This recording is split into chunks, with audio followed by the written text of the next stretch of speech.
कैसे हैं साथियों? उम्मीद करते हैं आप मस्त होंगे। मस्त रहिए, स्वस्थ रहिए, आबाद रहिए। यहाँ रहिए चाहे इलाहाबाद रहिए, आबाद रहिए।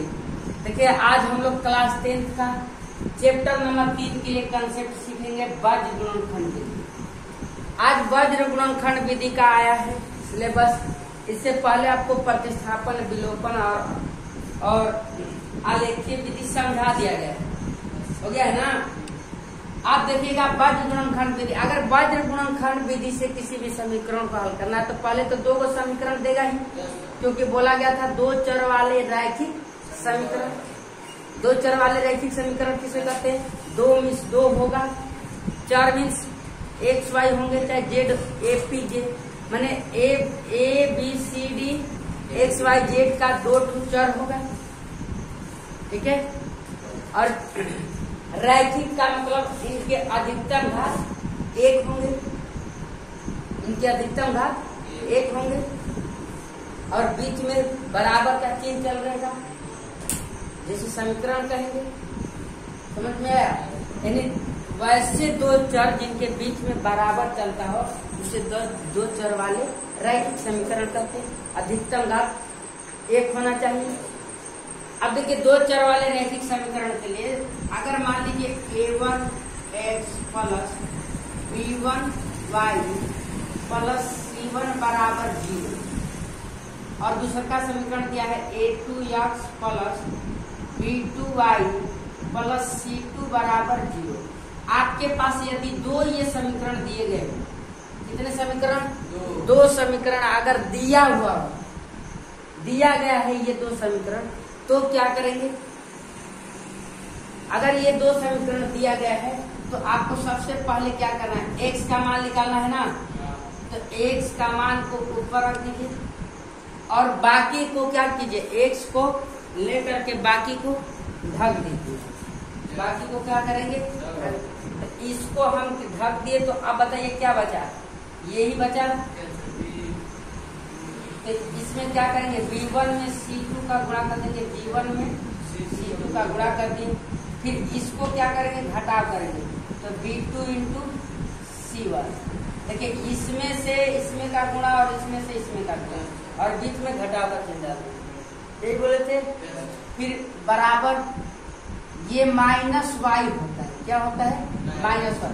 भले ही आपको प्लस दे यहाँ पे, चाहे दे या मत दे, अगर माइनस में देगा तो यहाँ फिर माइनस में वाई लीजिएगा, लेकिन ये माइनस से फॉर्मूला आएगा। समझ में आया?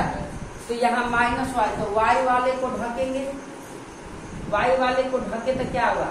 a1 इंटू c2 बचेगा, a1 into c2 minus a2 into c1, a2 into c1 बराबर में 1 हो जाएगा। अब यहाँ c का मान यहाँ ढकना है, तो बताइए क्या होगा? a1 into b2, a1 into b2 minus a2 into b1। आपका ये दो चर वाले रैखिक समीकरण का वज्र गुणनखंड विधि से निकल गया। अब इसी पे सवाल लगा दीजिए, आपका बन जाएगा। ये वज्र गुणनखंड विधि का फॉर्मूला है। समझ में आया? ये वज्र गुणनखंड विधि का फॉर्मूला है। तो एक तो स्टार्ट बना लिया जाए, एक तो बना लिया जाए ना। चलिए देखिए,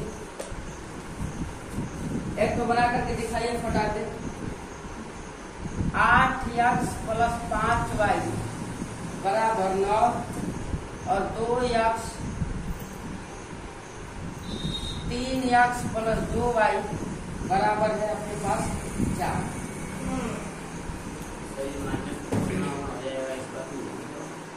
आप देखिए आपके पास ये दो समीकरण दिए गए हैं। कितने समीकरण? दो समीकरण दिए गए हैं। तो जरा ध्यान से देखिए, जब दो समीकरण दिए गए हैं तो इसको क्या करेंगे? ये बराबर में 9 है। अगर हम बराबर के इस पार खींच के लाएंगे तो माइनस में हो जाएगा। तो यहाँ माइनस बराबर क्या बचेगा? 0, यही बचेगा ना।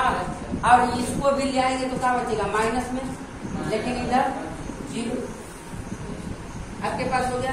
देखिए जरा ध्यान से, a1 का मान 8 काम कर रहा है और b1 का मान 5 और C1 का मान -9 और A2 का मान 3 और B2 का मान 2 और C2 का मान -4। काम कर रहा है ना। तो इसको विलोपन विधि प्रतिस्थापन विधि से हल बाध्य गुणनखंड विधि से हल करने के लिए बस इस समीकरण में पुट कर देंगे, रख देंगे। तो जरा बता दीजिए, x का मान ज्ञात करना रहेगा तो क्या करेंगे, x अपॉन में देखिए B1 इंटू C2, B1 का मान क्या है 5 है, 5 रखेंगे गुणे C2 है, C2 का मान यहाँ से क्या रखेंगे -4, ये फार्मूला से फिर माइनस है। फिर यहाँ B2 का मान 2 और C1 का मान -9 बराबर।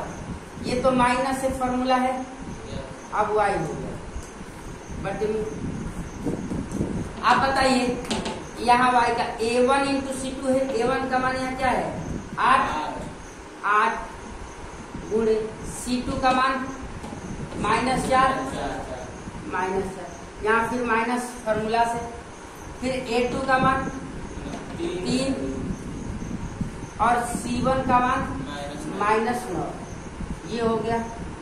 फिर बराबर 1, इसका क्या होगा A1 इंटू B2, A1 का मान 8 और B2 का मान 2, फिर यहाँ माइनस।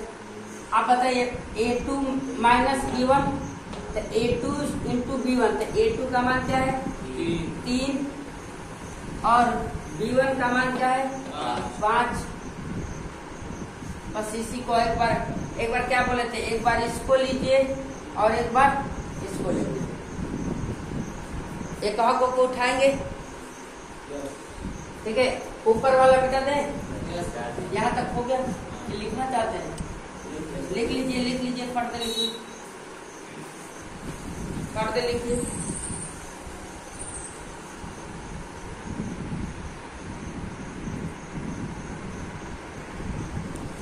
आप जरा देखिए, इसको केस नंबर 1 मान लेंगे। क्या करेंगे, केस नंबर 1 मान लेंगे। फर्स्ट बार में किसको ले रहे हैं, यहाँ से इसको ले रहे हैं। क्या ले रहे हैं, इसको ले रहे हैं। x अपन में क्या लेंगे 4 5 20, ये माइनस है तो माइनस हो गया, और ये माइनस और माइनस प्लस हो जाएगा, 9 गुना के 18। यहाँ बराबर में इसको लेना है